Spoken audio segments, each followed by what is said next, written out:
નમસ્કાર દર્શક મિત્રો, આપ જોઈ રહ્યા છો કાનાબાર ન્યૂઝ રાજુલા.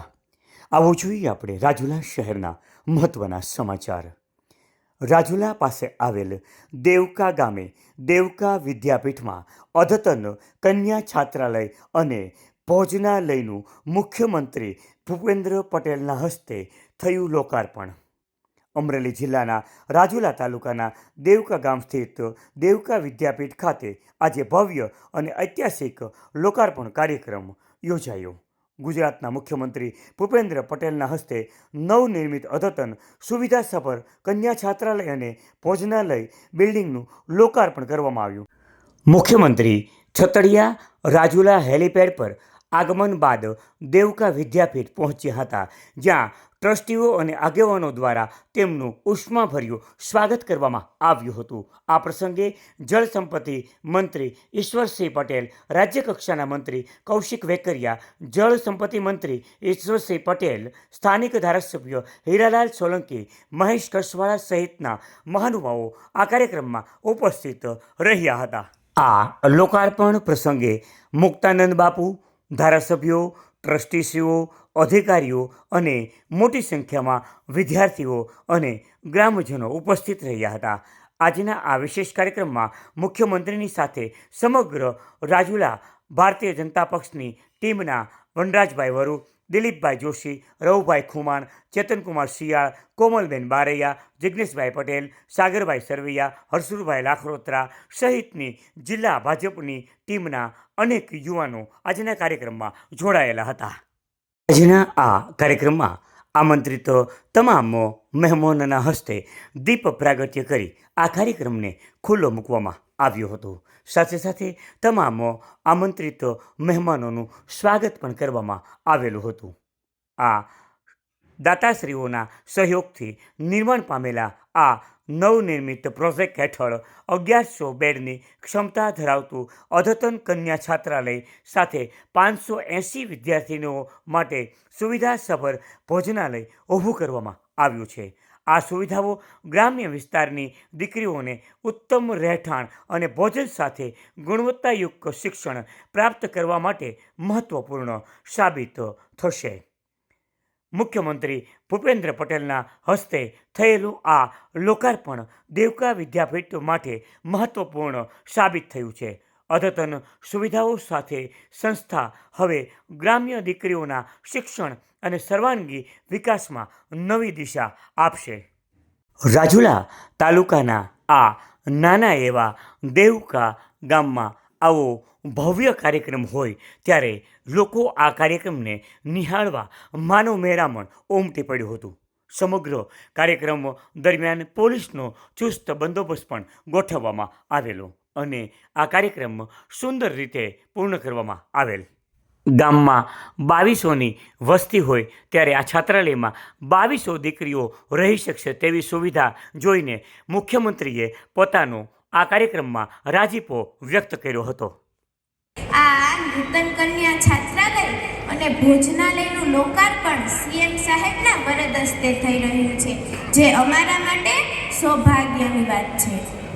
જ્યારે હું ગુજરાતનું ગૌરવ એવો શબ્દ બોલું છું ત્યારે મારી નજરની સામે એ ઐતિહાસિક ધરા દેખાય છે કે જ્યાં બધા ગાંધી અને સરદાર જેવા મહાપુરુષો પાક્યા છે. એથી પણ વિશેષ ગુજરાતનું ગૌરવ એની નારી શક્તિમાં છુપાયેલું છે.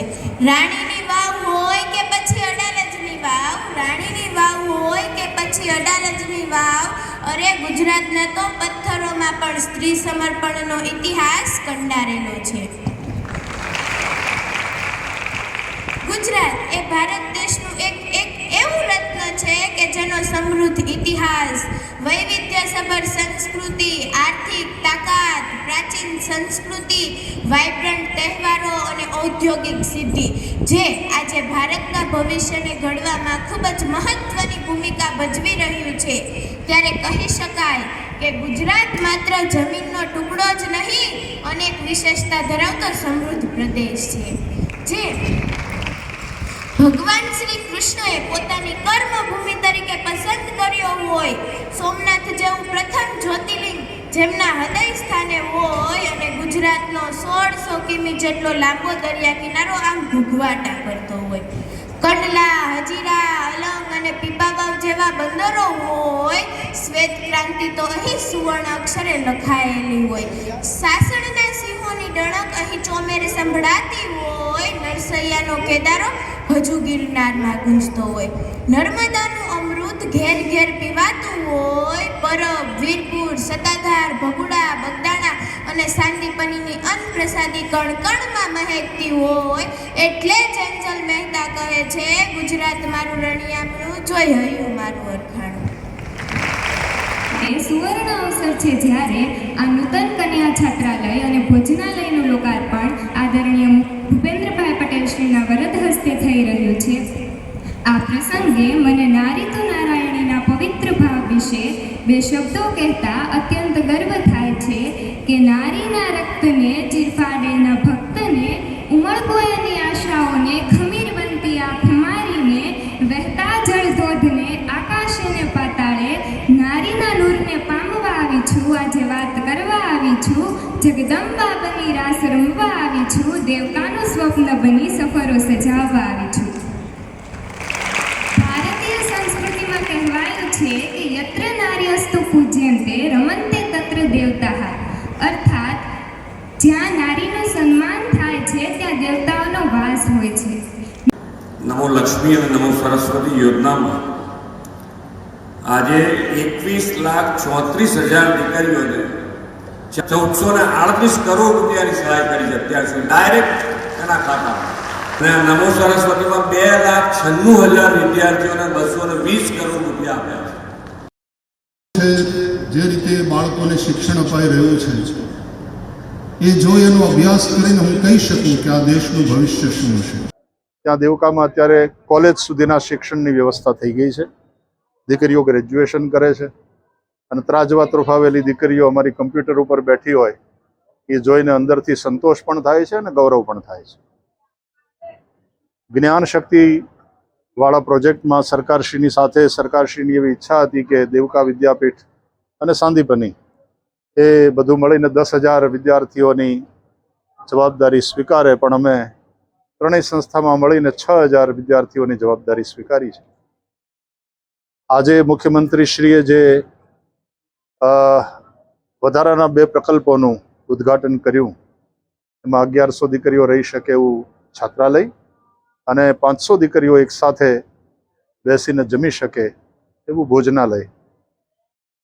એની સાથે આ સંકુલમાં 2,000 દીકરીઓના રહેવાની અને જમવાની વ્યવસ્થા થઈ ગઈ. ધીરે ધીરે એની સંખ્યા વધતી જશે. વિશેષ કરીને દીકરીઓને માટે એક સારી શિક્ષણ સંસ્થા બની રહે એ માટેનો અમારો પ્રયાસ છે.